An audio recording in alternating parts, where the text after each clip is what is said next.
Hi. In this video and the following ones, we will look at the different reports on Google Analytics.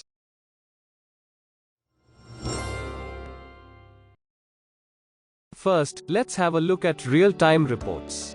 This section will show you what's happening on your website at any given point of time. These reports show a quick snapshot of time and do not include any complicated data. You would want to use real-time reports when you have a time-sensitive event. Otherwise, it's more useful to look at the trends over time, which is why we will be focusing on reports for audience, acquisition, behavior, and conversions. The audience section will help you answer the question, who are my users?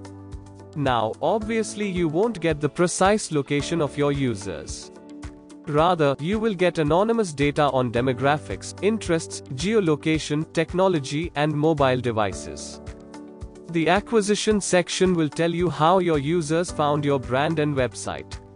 You will get reports for traffic sources, campaign data, SEO, and AdWords campaigns. In the behavior section, you can analyze how your users are interacting with your website. You will get details about the performance of your content and user engagement. If you have set up Google Analytics to record the internal search function data of your site, then you will also get reports for what people search for, to get what they want. Lastly, as the name suggests, in the conversion section, you will get data about how many users are converting into customers and which campaigns are the most successful in converting them. Before going in depth about each of these reports, let's discuss the terminology. We will start with metrics and dimensions, as these are at the core of all the reports. A metric is anything quantitative. So, basically, it's any figure in the data set that provides quantitative sense to the report. Metrics usually form the columns of the Google Analytics report. With Google Analytics, you can use the default metrics or create your custom metrics. Dimensions form the founding stone of a Google Analytics report. Dimensions form the rows of Google Analytics report. These are different qualitative categories that the metrics report numbers for. We usually analyze the metrics with respect to a specific dimension as they provide meaning to the data. An example would be different types of page view data. Here, the dimensions are the different pages, that is, the rows. The number of page views, unique page views, time on the pages, bounce rate, etc. are all metrics. Metrics and dimensions that work together have a certain scope. Scope basically determines the level of the value of data. On Google Analytics, there are 4 levels of scope, namely, hits, sessions, users, and product level scope. We won't be getting too deep into this, but remember that in order to function properly, metrics and dimensions should work from the same scope. This makes sense because you can't apply a hit-level metric, such as the number of page views, to a user loading that page with a campaign source, which is a session-level dimension. Let's look at the different charts and reports now. One of the charts that you will see most often is the time chart. As the name suggests, it graphs data over time. To get the most out of a time chart, you should always configure it to show data as per your needs. Let's take an example. We will look at the audience report that shows traffic based on device. Now, suppose we want to know the traffic for the month of May. We can change the period by clicking on the dates in the upper right-hand corner. Once you change the period, the graphs changed drastically. We can see that the number of users dropped on Saturdays and then increased by a large amount on Mondays. Since the trend is pretty consistent, it should not be a problem. However, if this was something that had started to happen recently, you would want to get at the bottom of this. Okay, so we saw data that is sorted based on the number of users. Now, let's look at data sorted based on the number of pages visited per session. For this, click on the drop-down menu on the left-hand corner of the chart. As you can see, you can get graphs that are sorted based on various categories. We will select the number of pages per session.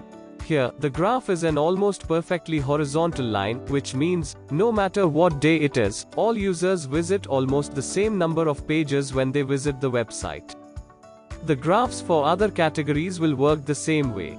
Look at the overview of e-commerce for example. All the features are in the same place as with the audience. The graph here also shows data that is consistent with what we saw before. On weekdays, the revenue is higher, and on weekends, the revenue falls.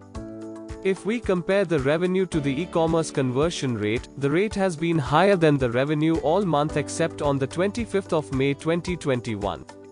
Intuitively, we can guess that the amount of merchandise purchased on the 25th would have been higher than on other days. To confirm this, we can have a look at the average order value. So, let's change the revenue rate to average order value by clicking on the drop-down menu once again. And we were right, the order value was indeed higher on the 25th of May. Okay, so you might think comparing the data with different dimensions is fine, but what if we want to compare data with the same metric of two different periods? Well, there is a way to do that too. Now, in the dates drop-down, click Compare to and then click Apply. Here, the orange line shows data for June and the blue line shows the data for May. Okay, taking away the comparison between the periods, another thing we can add to this is the ability to plot individual rows and the overview. So, for example, we come down here and we can select desktop and select mobile and then plot those rows. And what we see immediately is that there is almost no revenue coming from mobile. That green line is skidding down here along the bottom, barely skimming along, and almost all of the revenue overall is led by desktop. In fact, those two are almost an exact match. The only time we see here where they're not is on the 19th of May, where we had a slight increase in mobile. Therefore, the desktop didn't entirely match the overall revenue. However, everywhere else we can see that mobile is not really making a dent. Certainly, something we want to analyze more closely, figure out why that might be. However, this graph immediately shows us that insight. We have now understood that the data over time graph is a staple of Google Analytics. It allows us to visualize our data quickly and effectively. The customization options make it a more versatile tool than most people realize. We hope this video was helpful. We will see you in the next one.